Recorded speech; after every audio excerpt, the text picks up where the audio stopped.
welcome to the first episode of the 48 Minutes Podcast. I am your host, Joe.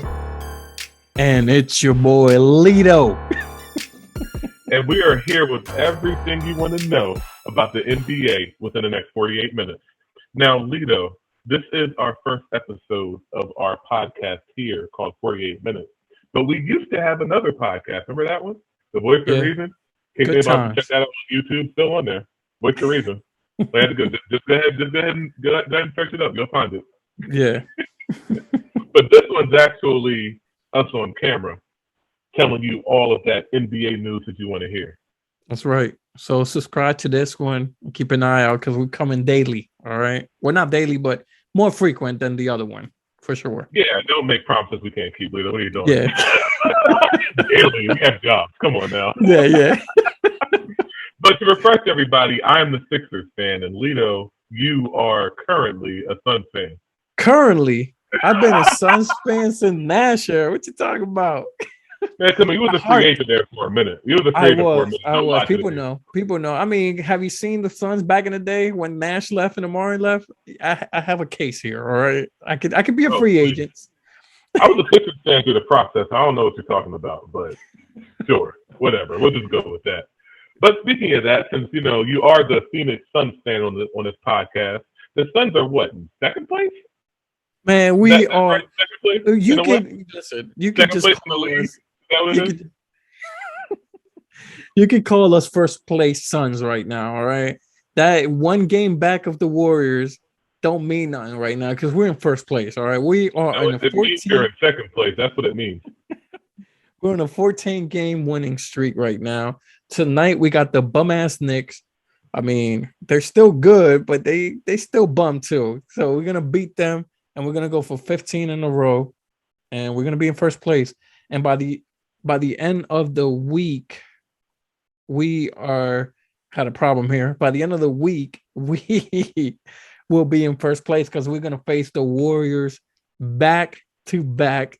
I'm not sure if you know that. We're going to face them this week back to back, and that's going to determine who is really number one, which is the Suns. So why do you think that they're having such success this season so quickly?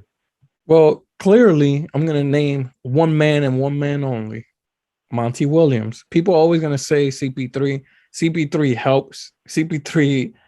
Listen, I'm going to say something, all right? I'm a fan of CP3, all right? I appreciate him now.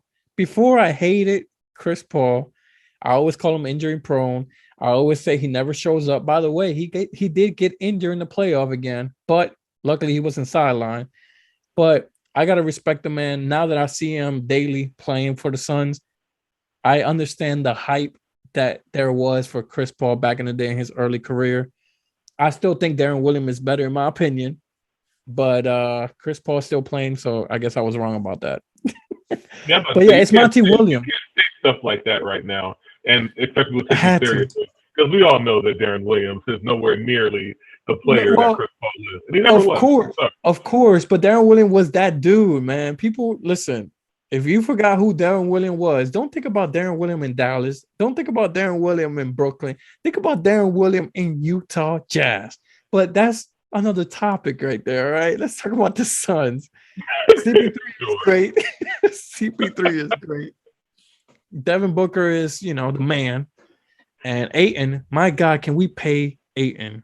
That's what I'm gonna keep saying that. Pay the man. He deserves the money. He got us to the promised land, just like Chris Paul and Booker. You have to pay Ayton. And you know what? DeAndre Ayton, I can go on a rant about DeAndre Ayton real quick. DeAndre Ayton deserved that money because of what he did in the playoff.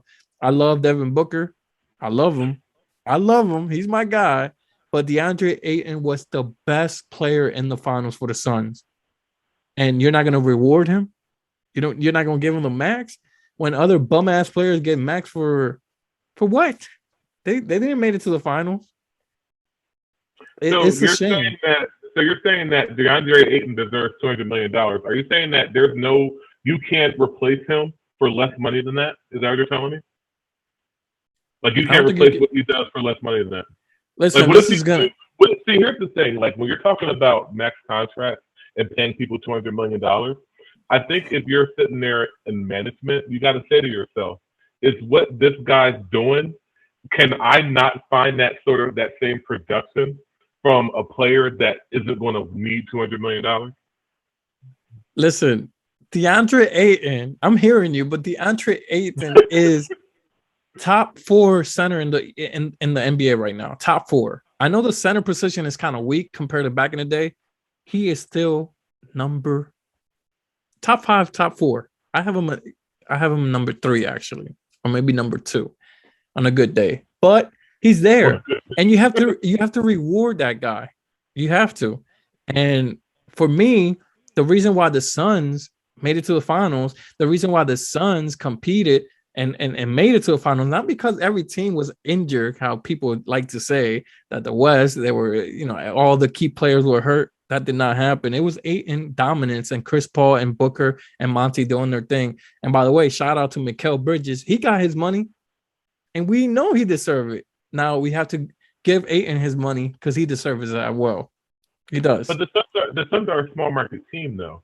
And you're talking about paying 3 players $200 million contracts. Do you honestly believe that your team has that sort of money? And if they spend all that money on 3 players, how are you going to surround them with a core that's actually going to be able to compete for the long term? Listen, I don't know. I'm not in the trenches with what they're doing with money-wise. But what I'm saying is, you can't lose a talent like that. That's my key focus. My frustration. But you're saying that like what he's doing is not replaceable, though. What is the average? What's the average? Not. Like 14 and 10? Nowadays, he averages 14 and 10. They're like, the only thing, I'm not going to say the only thing because he is a good player, but like the biggest thing that he has going for him is that he's 7'5". I mean, there are other 7-footers who can give you 14 and 10. There are other 7-footers who Chris Paul can make look great. He's been doing that his entire career. And it's not me even trying to, talk down on DeAndre Ayton. I'm just giving you another perspective of what their management might be thinking and what they're looking at. Because if I was management, that's what I would be thinking. Okay, well, let me say this. All right, if the Suns are right now on a 15-game winning streak, I'm going to count them that they're on 15 now. They're going to beat the Knicks tonight.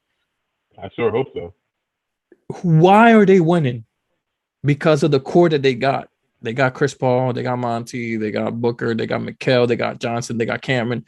They paid all these players. They paid them. And the coach, they paid them. Why you can't pay the guy that he got you there? Him, Booker, and Chris Paul were the best players. And you rewarded them. You rewarded old Chris Paul. And I hate saying old, but he is. He's old. You rewarded him. Y'all about to say age. Huh? Yeah, I know. But basketball. Everybody, Leo just had a birthday. So, like, him and Chris Paul are about the same age. Basketball time, he's old. I'm just saying. If you reward Chris Paul, knowing his history of getting injured, why you can't reward the guy that you drafted, your own, the guy that took you there? That's my frustration. And I know Phoenix Suns, they're going to end up paying him because I know some other thirsty team is going to try to pay that money. So they're going to match it or do something. But it's just frustrating that you have a potential talent that could leave because maybe his mind says, man, this team didn't pay me. I'm out. Like, that's my frustration and my worry. But to wrap up. But hold on. I just want to say one more thing about that, though, because I see what you're saying. I understand where you're coming from. But at the same time, too, what Chris Paul does for your team is irreplaceable. What Devin Booker does for your team is irreplaceable. What DeAndre Ayton does for your team, I think is very replaceable. It's very replaceable with like either one other player or possibly 2 other players that you don't have to pay a combined $200 million to. All right, now let me ask you a humble question. All right, just a simple question. How does Chris Paul get his points? How does he get his points? How do you get that by that sick mid-range game he has? Yeah, but 75%, I'm just throwing that number out. 75% of his scoring is pick and roll. And who's doing the pick and roll? Who? So what are you telling me that they can't find somebody else to set picks for I'm less just than $200 saying, million? I'm just saying the little things. No, what I'm saying is I'm not worrying about scoring. DeAndre Ayton can drop He can drop 20 if he wants. We don't utilize him in that role. We use him as pick and roll off rebound defense and all that. He's a great defender too. Like, to me, we have to pay that man. And before we move on from the Phoenix Suns, I do want to bring up one more thing. You asked me in the beginning of this conversation, what record are we on? And the reason why I say we're number one is because Golden State record, if you look at it, I'm not going to name all the teams they beat. Their 20-game schedule is easy compared to the Suns. And wait till they lock up this weekend coming up, and y'all see who's the better team. All right. Moving on. You play what you play. That's all I want to say. Yeah. Shout out to Miguel, man. Miguel Bridges, that's my guy. That's the next Kawhi, in my opinion. But moving on, let's talk about the Sixers. All right. The Sixers are currently. I'm wearing the hat. The Sixers are currently in not first, not second, not third. We only have 48 minutes here. We're in eighth place. They're in eighth place. Right? They're in eighth place right now. What is going on in Philadelphia 76ers? A lot of questions. Your thoughts on Ben Simmons? AC coming back to play for y'all. What is going on in Philly? Everybody has COVID. Joel Embiid, Tobias Harris, Matisse Thybulle, Isaiah Joe. Also, Danny Green has missed some games for a hip injury. Seth Curry has missed some games for a foot injury. We have been very short-handed for most of the season, but that's the reason why we're in eighth place right now. What's your thought on Ben Simmons and now your boy running the show, Maxey? I know you were high on him. What's your thoughts on Maxey and the Ben Simmons? Well, I don't think it's a horrific situation at all because, we've had a previous podcast where we've had this argument before about Ben Simmons, and I've been on the whole, like, Ben Simmons is not legit trained for at least 4 years now. So for me, this is not a horrific situation. For me, it's like finally the rest of the world is catching up to where I've been. And where I've been is that Ben Simmons is not an NBA player who cares about basketball. He is not someone who is interested in winning. He's not interested in getting better. He's not interested in his teammates or the game. So for me, this situation is just like, finally, we're moving on. And the great thing is that by moving on, we have a replacement for him who is not only better than him, but he is more dedicated than him. And he's running the show better than I could have ever imagined. Let me wait. Did you just say Maxey is better than Ben Simmons? Did that just happen right here?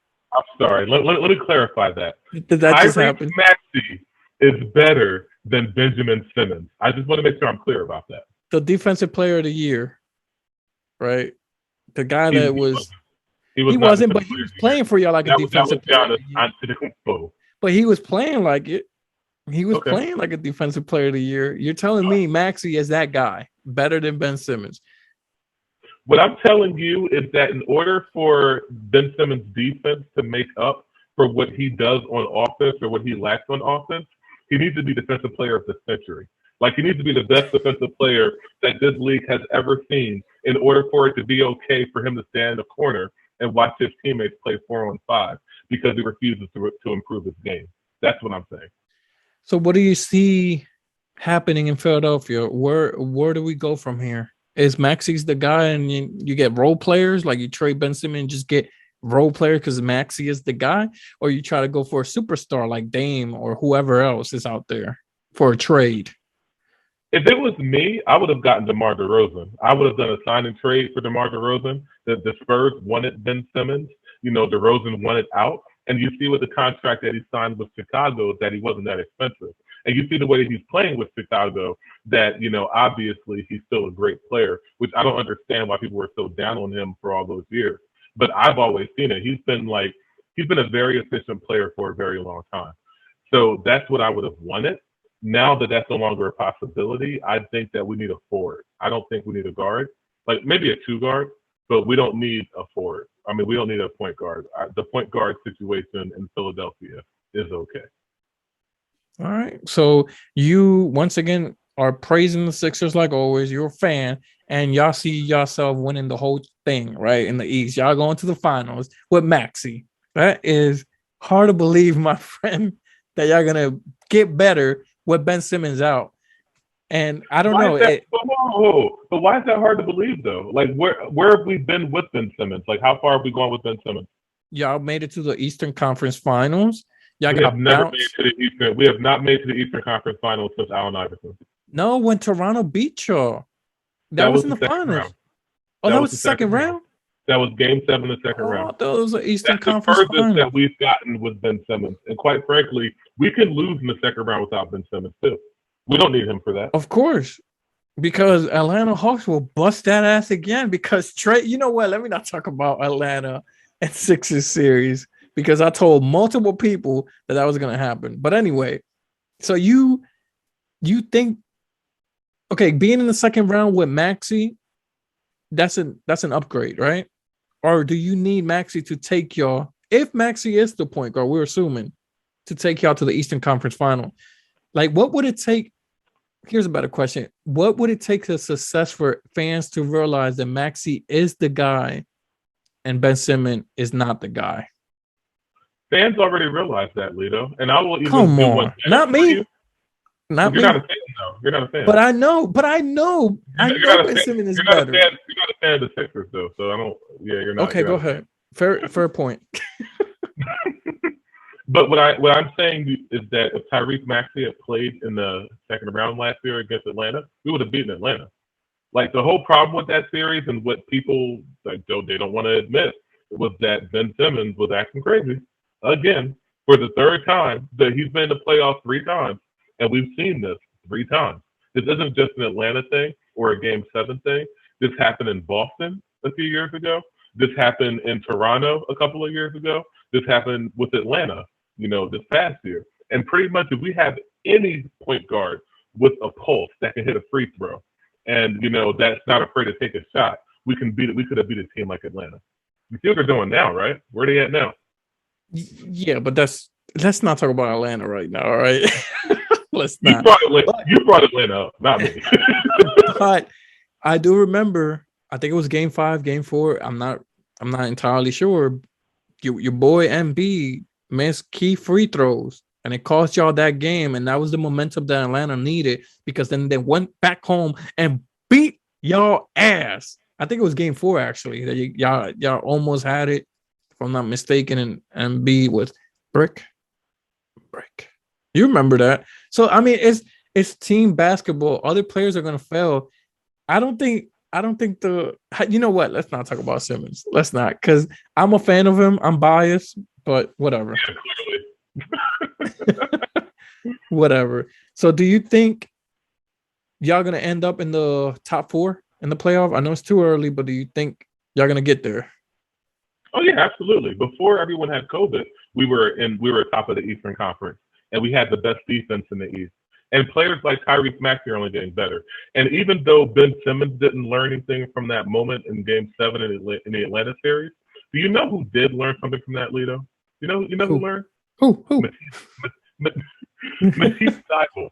All right, if you recall, the person who Ben Simmons threw the ball to because he was afraid that that Trae Young might have blocked his dunk or something like that was Matisse Thybulle, who not only missed the shot because someone actually did block his dunk, but he also missed the free throws. So he learned from that. He came out here and he's playing much better on offense. He's playing with a lot more confidence on offense now because he doesn't want to be in that situation again. So his play has actually improved too. It has. I'm not gonna lie. Thybulle, he's good. He is good. I like that guy. I see him twice a year when he goes against the Suns, and I'm not gonna lie, the boy puts defense on Booker like I have not seen in a while. Like he's a great defender. And Does that to speaking, everybody? huh? Does He does that to everybody. It's not just Booker. Everybody. Oh, come Every on, man. night. He ain't Mikal Bridges, all right. He ain't Mikal, all right. He No, ain't he's Mikal better. Bridges. Oh my god. All right. Moving on, all right. I'm just going to move on from that because Mikal, woo, you guys drafted him. So you know what? Thank you, Sixers, for giving me Mikal Bridges, all right. You're welcome. Hey, he came from Villanova. Thanks Jay Wright too. Now let's talk about the most. We're what 20% of the season right now, 20 games in. Fair adjustment to criticize or praise teams that are doing good or bad. So let's talk about the most surprising team You have to name one from the East and one from the West. In your opinion, which team stands out to you that's the most surprising right now? So in the East, surprised that we're going to go first. All Yeah, right. we can go So surprising. Yeah. okay. Well, in the East, for me, the most surprising team is the Wizards because they're right. They're right now, as we sit speaking today, they're in fourth place in the East, and they gave up Russell Westbrook, a Hall of Famer, one of the greatest players ever playing this league, triple Say it double again. for like Say it 17 again. straight seasons. Russell Westbrook, Say it your again. boy. Well, he's Yeah, not your boy anymore. I mean, you abandoned him a long time ago. he's But my guy. he used to be your boy, right? So getting rid of him, and they got like the Lakers role players, Kyle, Kuzma, and all of them, right? Hmm. And now Hmm. all of a sudden they're fourth in the East. That's very impressive. It is. Should I go with the East as well, real quick? Yeah, sure. Who you got? I'm gonna go. I'm gonna go with the Chicago Bulls. They got, like you said, they got DeRozan. They were in the playoff last year.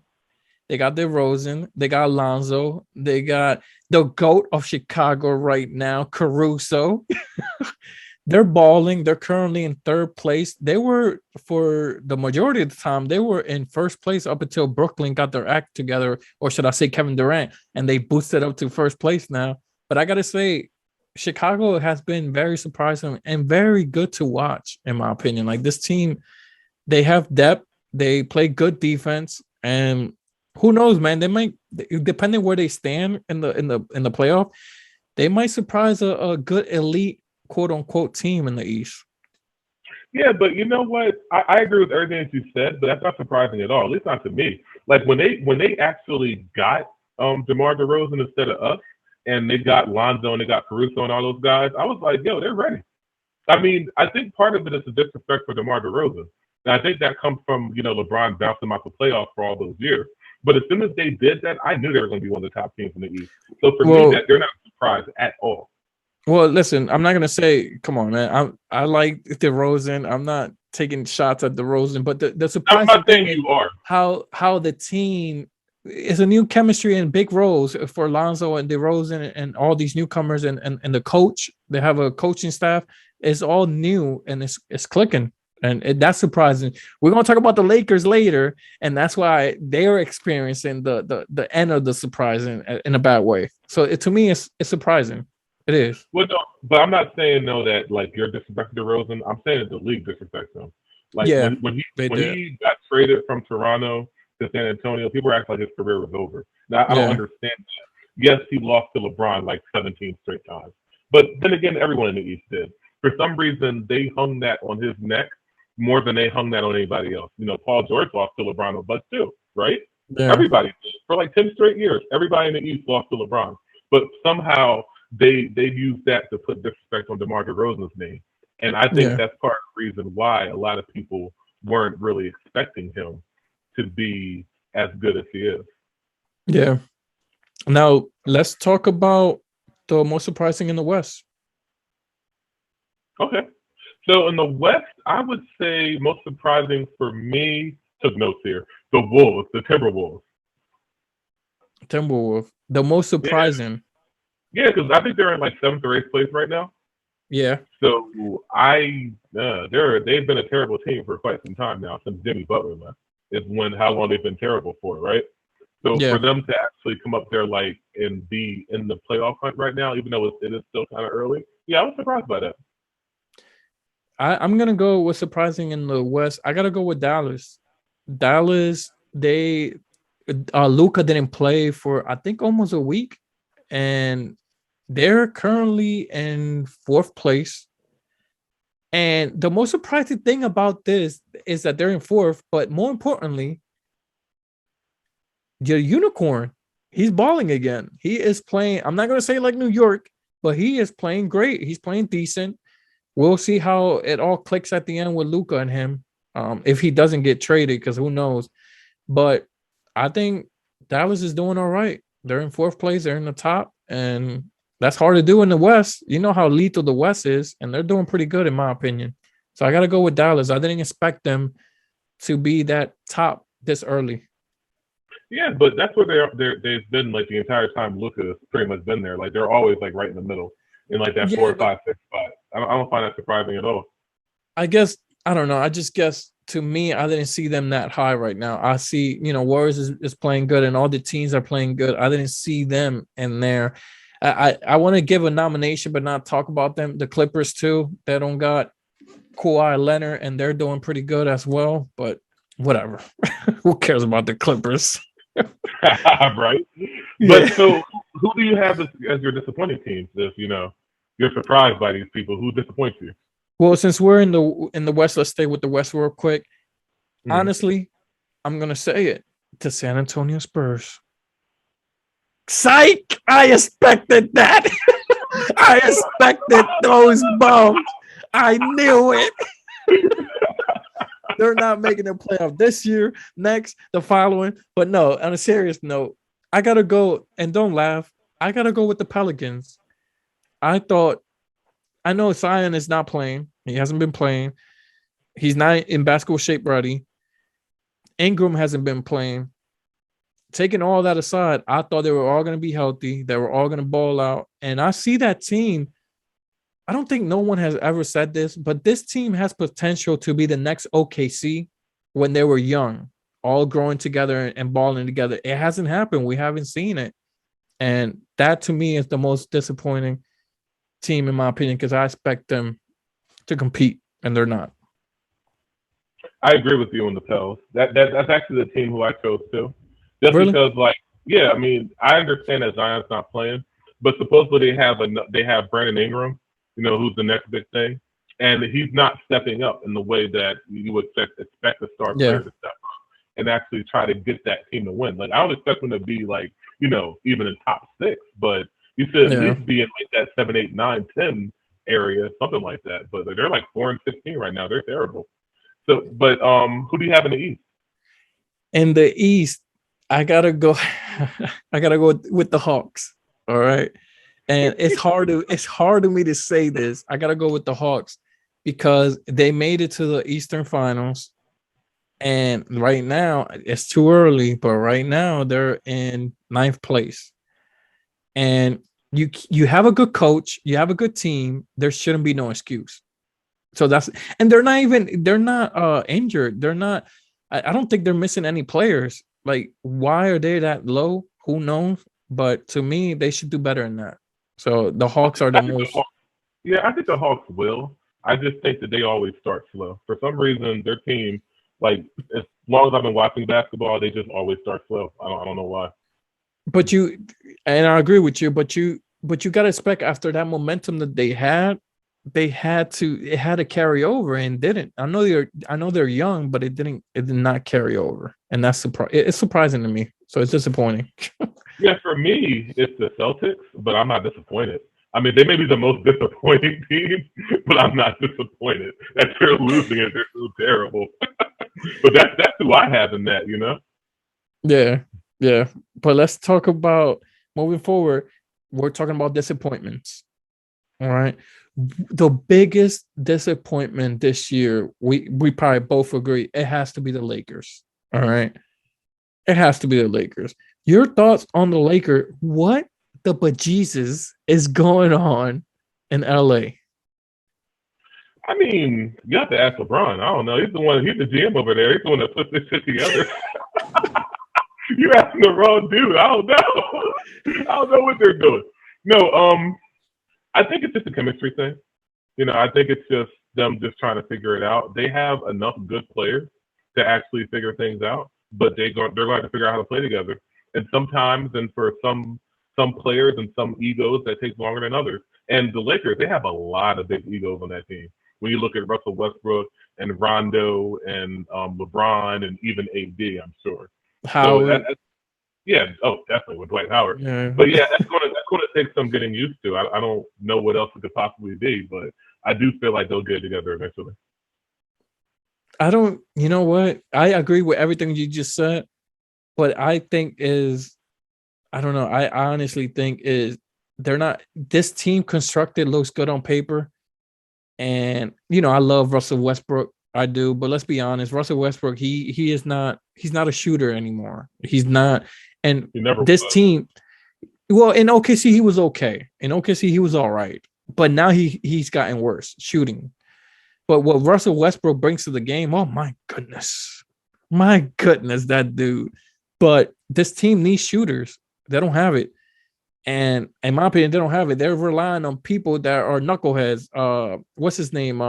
None. The guy from Hornets, I forgot his name. They picked him up, but they just don't have shooters that are legit. And I'm gonna say it again. LeBron didn't look right in the playoff. It looked like Father Time was kicking, and right now we can't determine. We can't. Huh? He was hurt. He had that. Okay, he was hurt. Like ankle injury or something like that kept him out for like a lot of games. Oh, come on. Sure. Your king would lie to you. Your king would not lie to you. I'm just saying nowadays, I feel like these young cunts, these young players right now, they're not scared of LeBron. They know that they have one step on them. They can pass them through like nothing. LeBron doesn't have the defense knowledge that he had that won him a championship against the Warriors with that block of blocks. You remember that block of block. But I remember. They just don't have. I don't know. I listen. Am I scared? I'm in the West. All right, my team is in the West. Am I scared of the Phoenix facing the Lakers again? Absolutely not, because we got McGee. That was the difference. They have bodies, and they're always gonna have bodies. They have big guys, but to me, the Lakers are just. I don't see them. I don't see them in the playoff. You heard it here first. They're gonna be competing for the play-in, in my opinion, and they're gonna get knocked out. And I'm gonna make another prediction. I think the coach, he's gonna get fired soon. He has to. Oh, LeBron's gonna fire him, no question. Yeah, you can't. His time in this job is definitely numbered. Yeah, you can't be basically even Stevens on 500 right now, 10-10. You can't. There's no way. Not with LeBron. Not with Russell. Not with AD. It's just we'll see what happens, but we'll see. It doesn't look good. I disagree with one thing. No, I think they're going to make the playoffs. I think they're going to be like top 5 most likely.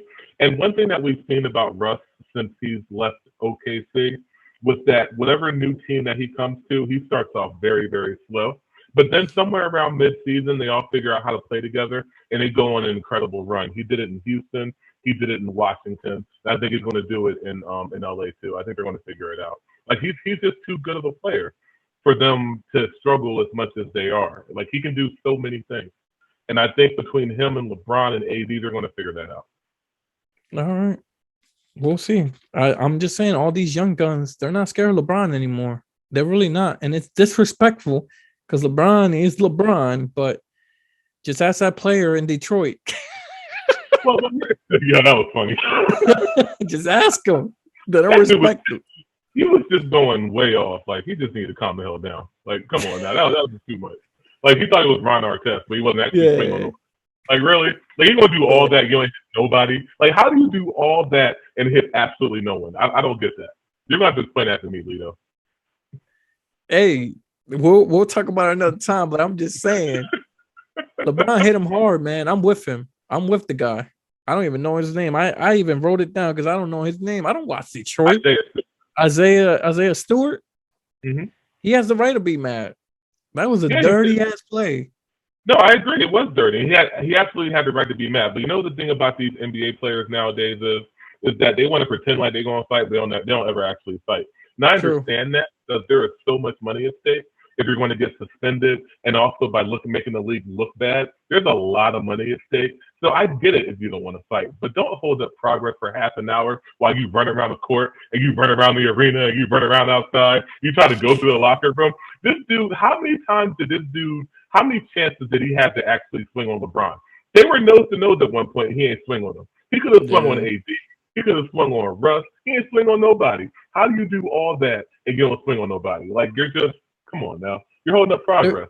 There has to be, and we're gonna move forward. There have to be a in between the fine contract that no fighting or else you're done for the NBA, because it's weird that we haven't seen a fight in a long time. So the contract, when you sign your rookie year contract, it probably says if you get in a fight, you're done. You're done.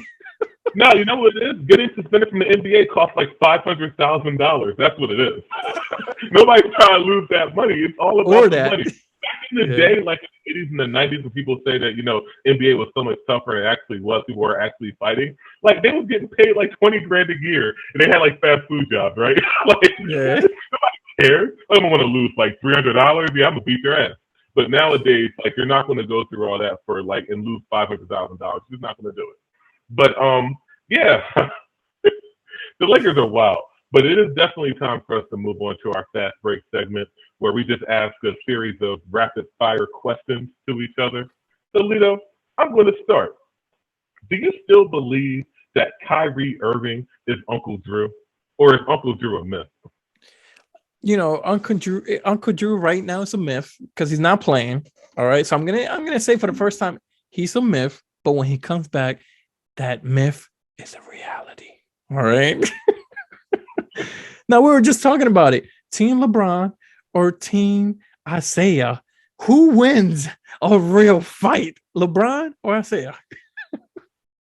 Oh, no. I mean, LeBron obviously don't fight. Isaiah Stewart looks like he was trying to fight, but somehow couldn't manage to. So I think they're going to swing and nobody's going to hit each other.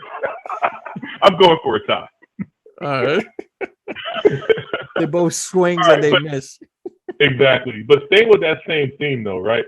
So we've seen Russell Westbrook square up a bunch of times with a bunch of different players, but it never actually swung. Do you think that Russ can fight? Oh yeah, absolutely. I don't even have to look at him. Like I don't even have to look at him fighting. I know that boy can fight. Why not? You see what I did right there? Why not? Why not? I got it. All right. Sadly, Michael Porter Jr. might be done. Might be. His back injury once again has surfaced again. Your thoughts on Michael Porter Jr.? Is he coming back from this once again? Yeah, I'm sure he will. Although I do question the Nuggets for giving him a $200 million contract. I believe that those contracts are just being handed out like candy in the NBA, and that all you have to do is show up to get one. And then teams are wondering why these players aren't getting any better when you're just handing out $200 million for anything. But is AD overrated? AD from the Lakers. Yeah. The Lakers that are 10-10 right now. Yep. I think he is. Listen, I think no, you know what? That's a hard one. He's good, but you have to keep an eye on him because his time, like his game and his performance injury wise and all that, I don't know. I wouldn't pay the man at this point.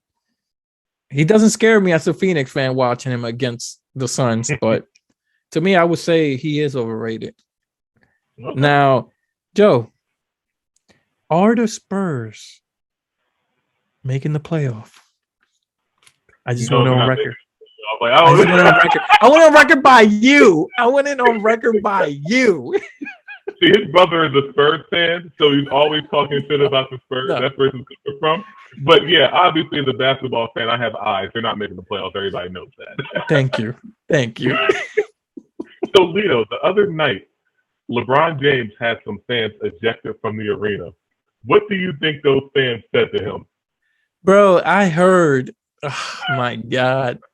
Listen, first of all, that girl was awesome. They're putting a crying face. But if she said what I heard she said, that's fucked up. And I don't want to curse like this, but that is messed up what she said. Supposedly, I don't know if this is true, but she said, I hope your son, something happens to your son. Let's just keep it PG. And if that is the case, that's out of line. And I'm glad LeBron went out there, the snitch of snitch. That's his new nickname now, the snitch of snitch. And he did his thing and got him out of there. What did she say?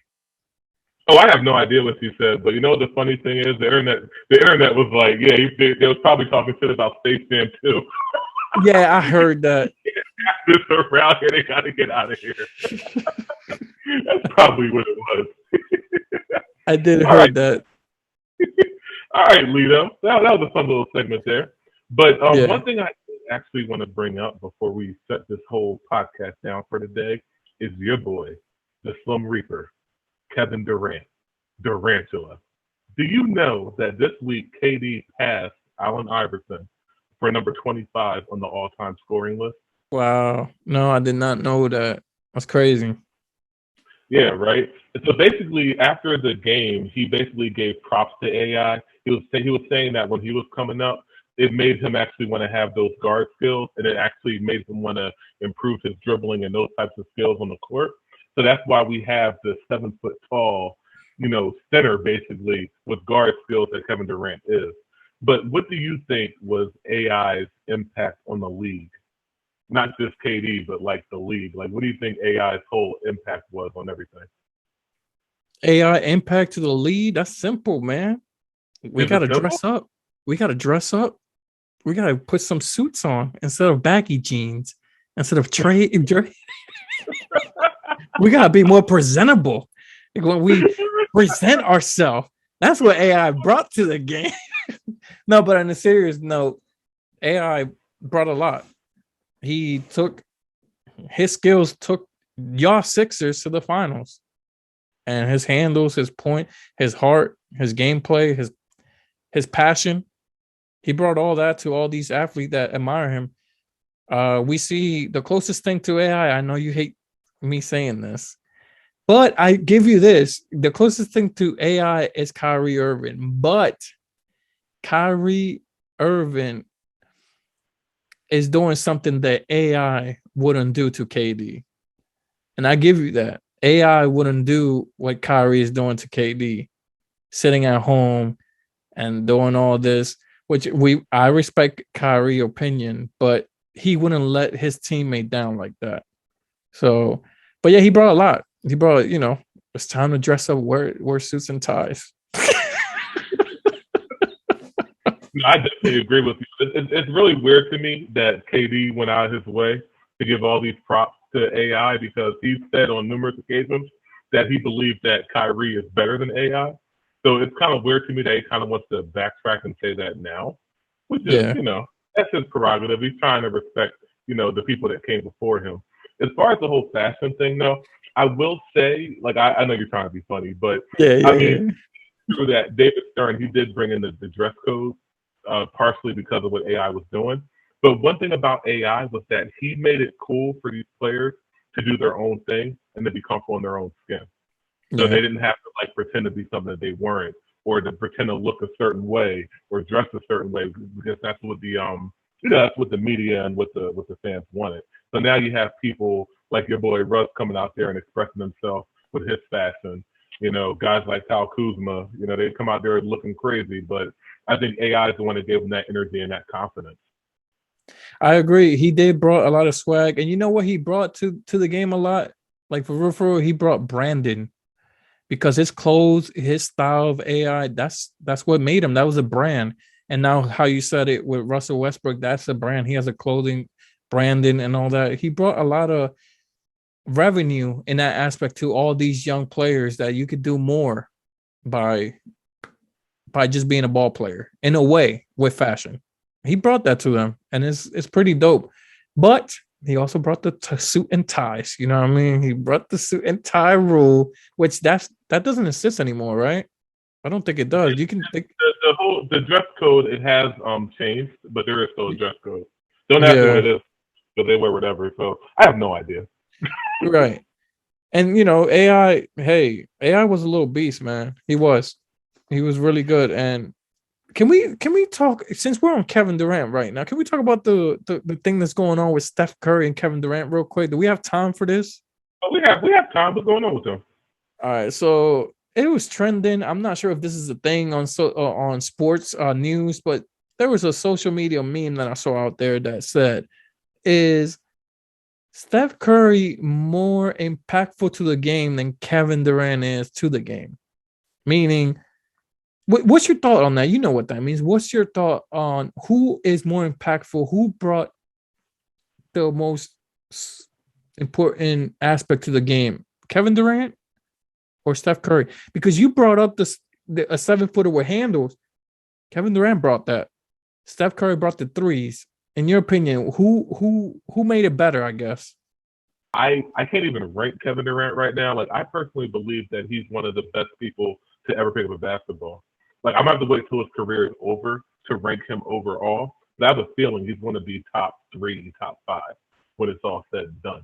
Because what he can do and the skills that he has physically, but also his basketball skills, we haven't seen before. We may not see again. I look at Kevin Durant more as a unicorn, whereas if you're going to ask me who actually changed the game, I would say that's more Steph Curry. I know everybody's going to say that Steph Curry changed the game, and it's true. He changed it. Everybody wants to shoot threes and all that. But to me, what Kevin Durant has done is amazing. And by the way, Kevin Durant gave Steph Curry 2 rings. All right. So that right there just says it all. That's all I got to say about that. Well, I would just say one more thing. Like in both of those series, Steph Curry really averaged a triple-double with 30 points, so he didn't give him anything. Okay. But okay. I just want to clear that up. But, this was a pretty good podcast for our first time, Lito. No overtime this time. But, who knows? Maybe next time we'll go over 48 minutes. Yeah, and since you're clearing something, let me clear something real quick that bothered me. I have it right here. Kyle Kuzma is still trash, all right? He's still trash.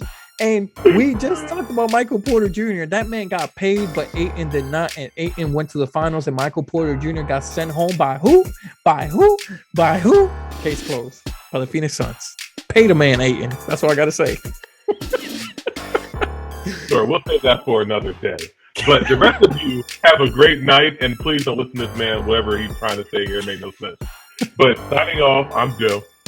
And this your boy, Lito. Y'all have a great night.